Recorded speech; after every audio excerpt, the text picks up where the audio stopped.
Bilang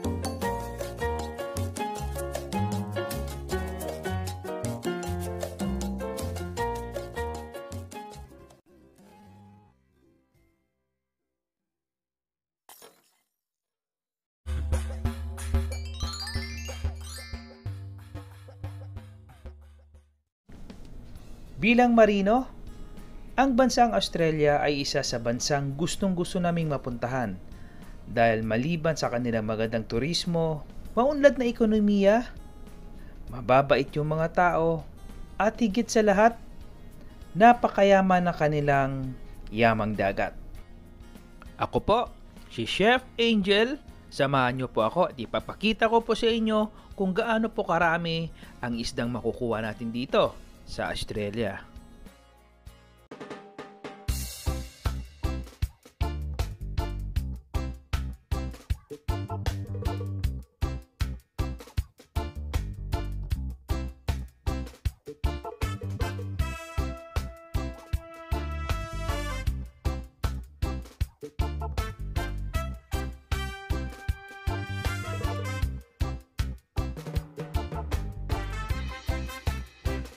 Hello po mga katropa, Chef Angel po. Andito po kami ngayon sa Australia.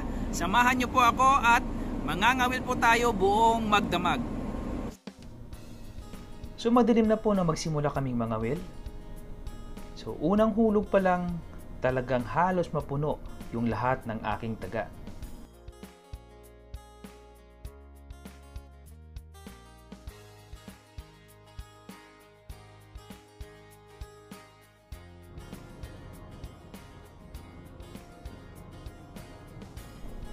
So mga katropa, mag-iisang oras pa lang tayo pero halos mga lahati na po yung ating timba. So mga katropa, puro karaho pa lang po yung nahuhuli natin. So asahan natin mamaya na palaki po ng palaki yung mga isdang mahuhuli natin habang lumalalim yung gabi. So mga katropa, ito pala yung ginagamit ko. Ang tawag po dito sa amin is bira-bira. Mayroon po siyang 6 hanggang 7 taga na magkakadugtong. Ito po'y ginagamit sa mga maliliit na isda.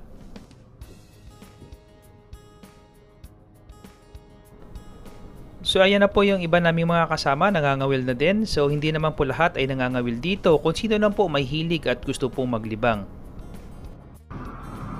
Shout out sa inyo mga katropa. Ako'y may nahuli na. Kami pong mga marino ay hindi na po kailangan kumuha ng permit. Dahil dito po sa Australia, basta recreational fishing lang ay pinapayagan. 97% na Commonwealth waters within 100 kilometers of the coast ay pwede pong mangawil. Mahigpit po na ipinagbabawal ng quarantine ang paggamit po ng iba't ibang uri ng pagkain as bait or pamain at bawal din po gamitin ang mga isda na galing sa merkado.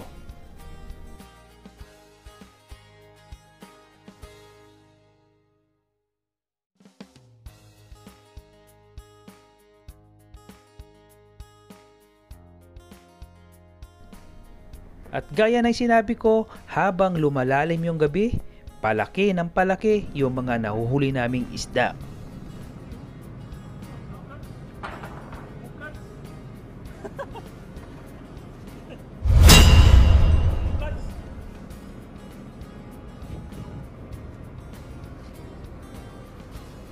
Picturean mo na niya.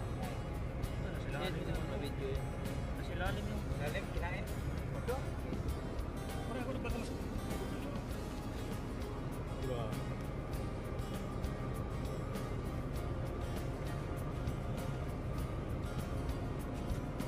Nangat ba to?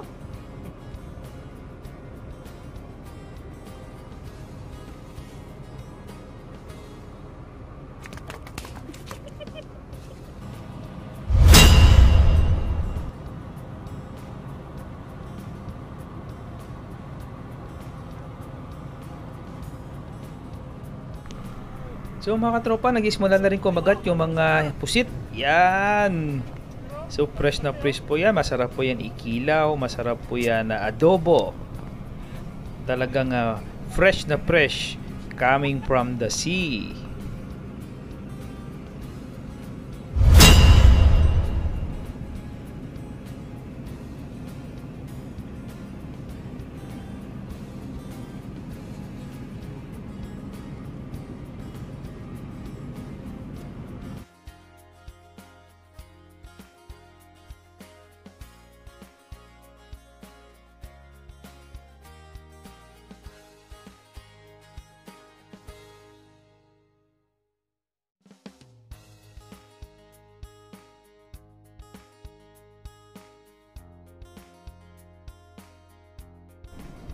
So ayan na po, nagsimula na pong kumagat yung mga malalaking isda.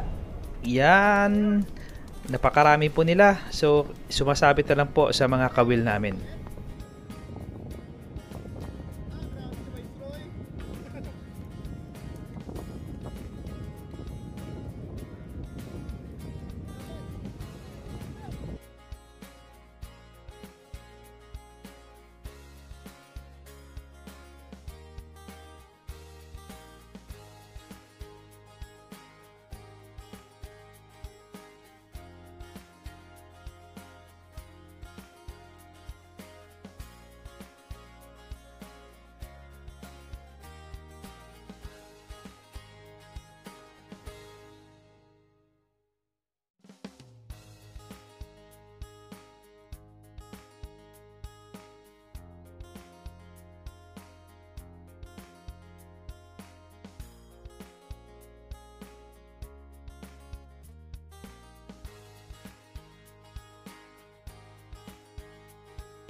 So yan mga katropa, lahat na po kami halos ay nakakahuli na po ng isda. Sobrang dami na po nila at sobrang malalaki, kaya mabibigat po sila hatakin pataas.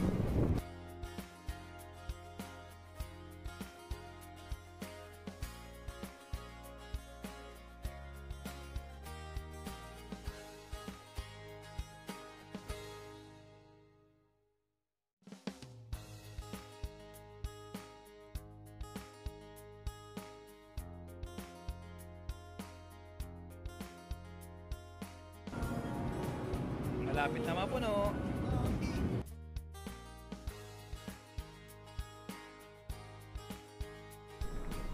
So maliban po doon sa Pope Dick namin sa likuran ng barko, ay dito po sa gilid ay may nangangawil din po ibang tropa naman dito. Yan, yung mga pamain po namin dito, yung mga nahuli naming maliliit na isda, at yung mga kumakagat dito ay yung mga trevally o yung malalaking isda na talakitok.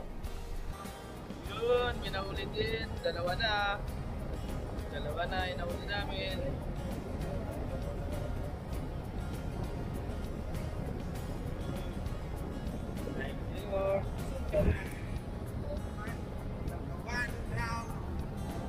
Ay!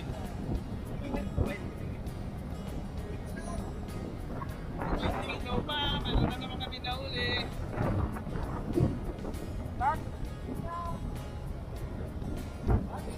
Uy!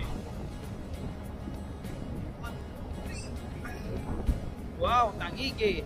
Tangigi! Tangigi! Oops! Oops! Oops! Oops! Crucial! Crucial! Tangigi! Uy! Uy! Uy! Uy! Woo! Tangigi! Yes! Tangigi!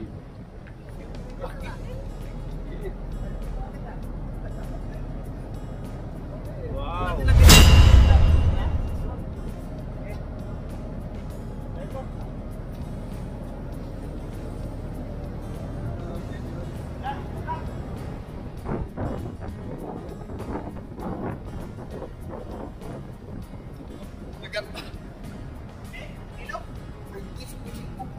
Wala. So ayan na mga katropa, mayroon po kaming bagong huli, talakitok or trevally, at isang napakalaking na tangigi. So marami na po kaming nahuling malalaking isda. So mamaya po mga katropa, ipapakita ko po sa inyo.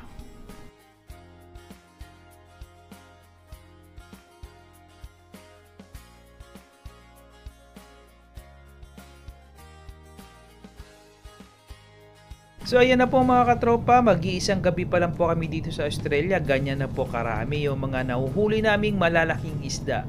Abangan nyo po yung aking next video dahil ipapakita ko po sa inyo kung paano ko po ito linisan at kung ano po yung mga luto na aking gagawin dito. Ako po si Chef Angel, good night!